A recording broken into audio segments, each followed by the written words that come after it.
हम देवघर घूमे जात रहनी पूजे भोलेनाथ के। काव काव करते आइल हो लैल सपना दात के।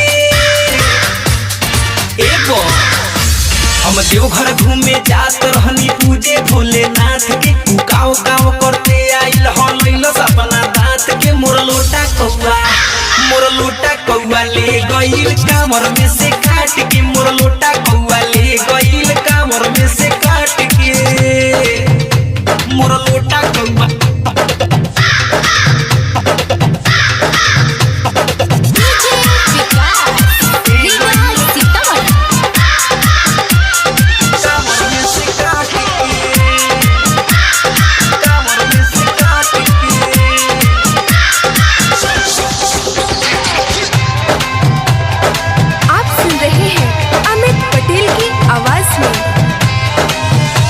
मन बाबा के भक्ति में मोर रहे हो रामाइल।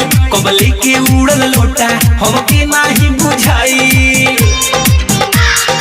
एगो मन बाबा के भक्ति में मोर रहे हो रामाइल।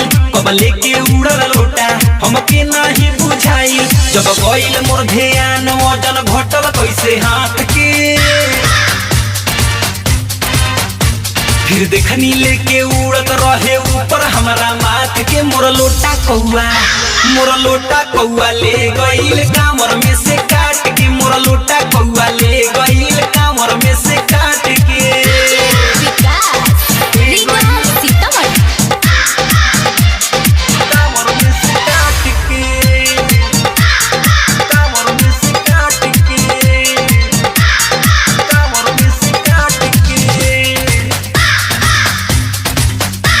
अब का हम लेके जाइब का भोला के चढ़ाइब।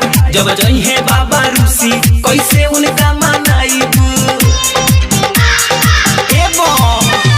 अब का हम लेके जाइब का भोला के चढ़ाइब। जब जइहे बाबा रूसी कैसे उनका मनाइब।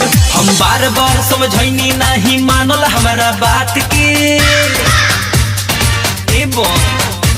हम बार बार समझैनी नहीं मानल हमारा बात के। मोर लोटा कौआ ले गइल कामर में से काट के। मोर लोटा कौआ ले गइल कामर में से काट के।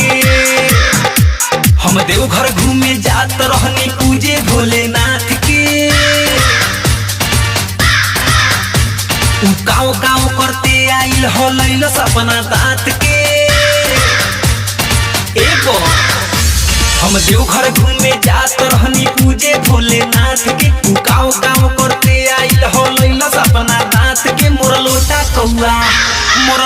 कौआ ले गइल कामर में से काट के। मोर